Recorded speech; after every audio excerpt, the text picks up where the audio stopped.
देखिए 25 जून 1975 को बाबा साहब अंबेडकर के संविधान को श्रीमती इंदिरा गांधी ने भारत के लोकतंत्र और बाबा साहब अंबेडकर के संविधान को बंदी बनाया था।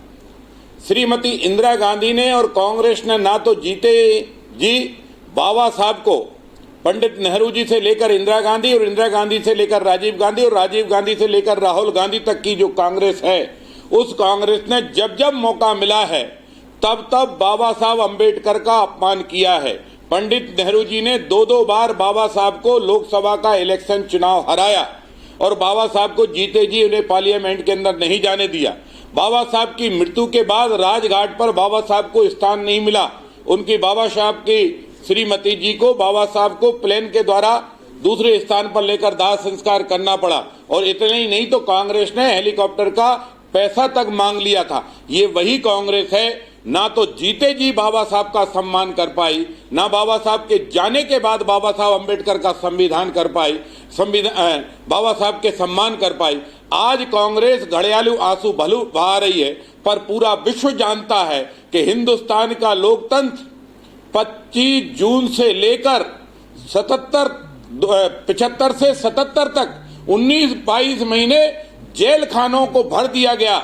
चाहे वो साधु संत हों, चाहे मुल्ला मौलवी हों, चाहे विभिन्न राजनीतिक दलों के नेता हों, चाहे राष्ट्रीय स्वयंसेवक संघ के स्वयंसेवक हों, जो लोकतंत्र के जिंदाबाद की आवाज उठाता था, कांग्रेस उसकी आवाज दबाकर उसको जो है जेल में डाल देती थी और इसलिए पूरे लोकतंत्र को कांग्रेस ने बंदी बनाया। आज कांग्रेस किस मुंह से बाबा साहब के संविधान की रक्षा की बात कर रही है? ये वही कांग्रेस है जिसने बाबा साहब को चुनाव नहीं जीतने दिया। ये वही कांग्रेस है जिसने बाबा साहब को राजघाट पर बाबा साहब का दाह संस्कार नहीं होने दिया। ये वही कांग्रेस है, इंदिरा गांधी ने बाबा साहब के अंबेडकर के संविधान को बंदी बनाया।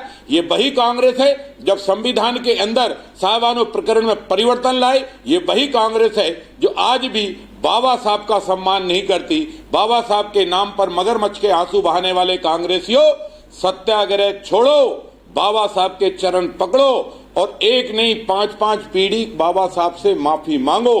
बाबा साहब का हिंदुस्तान में सबसे ज्यादा अपमान अगर किसी ने किया है तो वो गांधी खानदान, नेहरू जी और पूरी कांग्रेस ने किया है।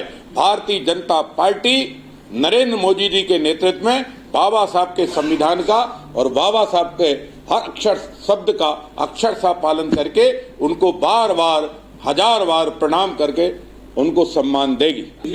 देखिए डीजीपी आपको इस बात की जानकारी है कि जब भोपाल में लव जिहाद की घटनाओं का एकदम धड़ाधड़ विस्फोट हुआ था और कई लोगों को गिरफ्तारी की थी और क्लब 90 या अन्य जगह छापेमारी हुई थी, तब मैंने ये बात आपके समाचार पत्रों के माध्यम से मध्य प्रदेश सरकार के डॉक्टर मोहन यादव जी के ध्यान में बात लाई गई थी और उनके ध्यान में ये बात थी क्योंकि उसके बाद उज्जैन में, इंदौर में कई जगह लव जिहाद की घटनाएं आई। हमने कहा था कि केवल अभी कॉलेजों को उन्होंने कहा है, बल्कि हमने कहा है कि 10 से लेकर 12 तक के जितने स्कूल हैं इनमें कैमरे लगाए जाएं, आउट क्षेत्र में कैमरे लगाए जाएं, साथ में इनमें जो चलने वाली बसें हैं उन बसों के अंदर भी कैमरे लगाए जाएं और जो ड्राइवर हैं उन ड्राइवरों का पूरा जो है उनका पुलिस वेरिफिकेशन हो कि गुंडे अपराधी तो नहीं है और वो किस जाति समाज से हैं। तो ये बात लव जिहाद को रोकने के लिए, हिंदू मुस्लिम तनाव को रोकने के लिए पुलिस ने अच्छी पहल की है। पर मैं मुसलमानों से भी आग्रह करना चाहता हूं कि जहां बेटा बेटियों के पढ़ाई के केंद्र हैं वहां कम से कम जो लफंगे लोग हैं, जो इस्लाम को बदनाम कर रहे हैं, लव जिहाद के नाम पर जो है अपने आप को शाबाशी देने के चक्कर में बेटियों को छल रहे हैं, ऐसे लफंगों को आप समझाओ, वरना पुलिस का डंडा और कानून का शिकंजा उन पर कसा जाएगा और साथ में इन पर सख्त कार्रवाई की जाएगी। ये निर्देश देने की जरूरत नहीं है, ये डीजीपी साहब को कार्रवाई की जरूरत है। मैं जो पूछ रहा हूं क्या कांग्रेस उसका जवाब देगी? कांग्रेस उसका जवाब दे कि हाँ कांग्रेस माफी मांगे कि हाँ पंडित जवाहरलाल नेहरू ने एक बार नहीं 2 बार लोकसभा चुनाव बाबा साहब अंबेडकर को हराया। कांग्रेस इस बात का जवाब दे कि बाबा साहब की मृत्यु के बाद उनको दिल्ली में राजघाट पर क्यों नहीं जलाया गया? कांग्रेस इस बात का जवाब दे। कांग्रेस इस बात का जवाब दे कि बाबा साहब के संविधान को श्रीमती इंदिरा गांधी ने आज ही के दिन 1925 में बंदी बनाया था कि नहीं बनाया था? पूरे देश में आपातकाल लगाया था कि नहीं लगाया था? कांग्रेस घड़ियालू आंसू ना बहाए। बाबा साहब हिंदुस्तान के दिल में हैं, हर हिंदुस्तानी के दिल और दिमाग में हैं। कांग्रेस राजनीति करना बंद करे।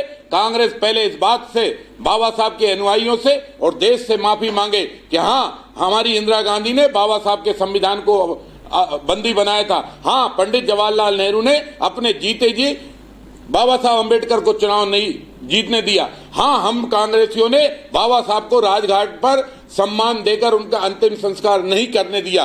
कांग्रेस इस बात के लिए माफी मांगे। भारतीय जनता पार्टी और श्रीमान नरेंद्र मोदी जी के नेतृत्व वाली सरकार पूरे देश में, पूरे विश्व में जहां जहां भी है बाबा साहब का सम्मान करती है। बाबा साहब भारत के संविधान निर्माता के साथ दलित और वंचित वर्ग के अनुयायियों के मार्गदर्शक और हितैषी भी थे।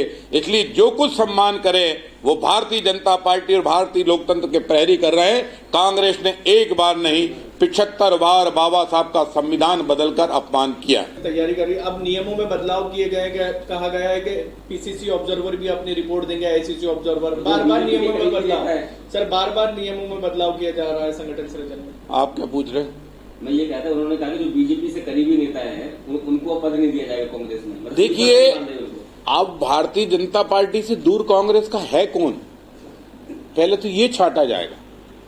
तो वो कौन छांटेगा? छांटने वाले ही भाजपा से जुड़े हुए हैं। क्या कर लोगे? क्यों? जहां प्रगति है वहां संसार का झुकाव है। प्रगति कहां है?